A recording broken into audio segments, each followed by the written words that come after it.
Here we go. Welcome back to the channel. Don't forget to hit subscribe button. Tell a friend. Here we have another crazy story. Yo Gotti, Memphis own Yo Gotti, unfortunately he hasn't been the same since, the passing of Big Jook. I wonder if Yo Gotti could bounce back. Maybe. Will it ever catch the individuals who did whatever to Big Jook? Because I have to admit, Memphis, that was like Gotti's, that's his hometown. That's kind of crazy that somebody could do something like that to Big Jook in Gotti's hometown, and it's been so long, and no one know what happened. But this is Yo Gotti right here, though, for certain. Back when Lil Wayne was about to drop the Carter, Birdman flew Gotti out to his mansion in New Orleans and let him hear the album before anyone else. When Gotti saw how Birdman had 15 cars parked outside his mansion and was really living the life he rapped about, Gotti knew he could get there too. Gotti never signed with Cash Money, but Birdman... As you can see, Yo Gotti, he's been rapping for so long now, and he came a long way. He even has his own artists right now. Very rarely does a rapper, fall back and have other artists shine more than him. But I said, Yo Gotti, he's a different type of person. How to move in the industry and hired Gotti to help find new artists for Cash Money to sign. Then in 2011, Gotti was with Birdman during Wayne's tour. By that time, Lil Wayne was the hottest rapper in the world. And Gotti told Billboard he could tell how much the success meant to Birdman and said he had this look on his face like, niggas ain't fucking with us. We done this shit. I was amazed by that. I wanted that. So the next year, Gotti made his own label after he signed a massive deal with Epic Records. He called it... So Yo Gotti, he always wanted to be like Birdman. Basically, Birdman was the same way. He was an artist, and then he fell back, and he let other artists like Lil Wayne and other individuals get more shine than him while he was getting more money on the back end. So basically, Yo Gotti went from basically being a rapper to becoming a businessman in a sense. Music group back then, but another star in the game convinced Gotti to change the name.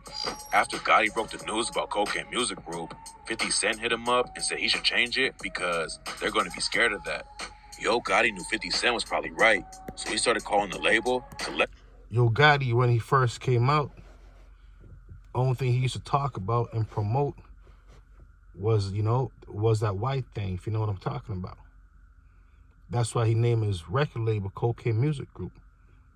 That's all he was promoting. Unfortunately, Yo Gotti, even though he became a successful rapper, a lot of individuals saying his brother Big Jook was still in the streets and he never left out the streets. Music group instead. Gotti wanted to start his own label and take over the rap game. But 3 years went by and he still hadn't signed any rappers. Around the same time Yo Gotti was trying to launch CMG, young Dolph was building up a crazy buzz in Memphis. He had been dropping music since 2008, and just like Gotti, young Dolph, they're all from Memphis. They all know each other. That's why they said whatever happened to Big Jook is because what happened to young Dolph. But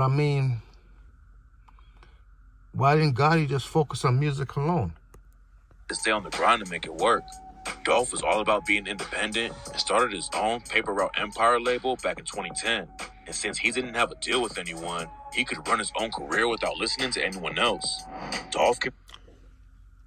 Once that Paper Route Entertainment became popular in Memphis, Yo Gotti was like, what's going on here?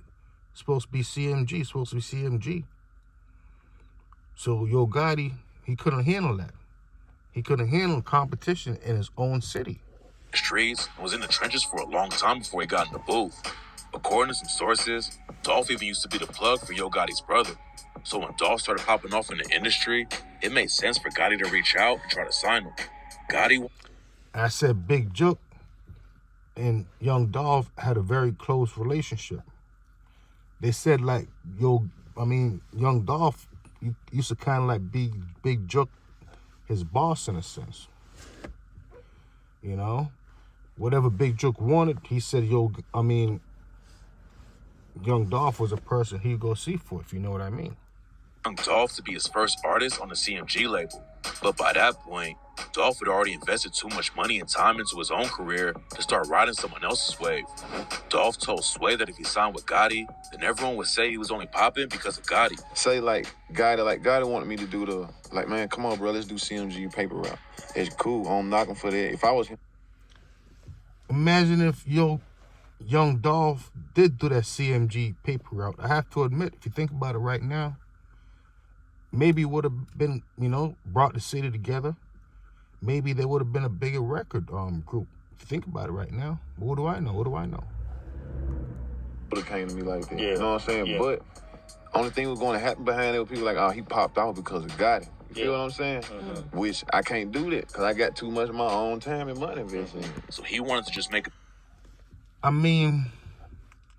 It's one of those things right there. It's one of those things right there.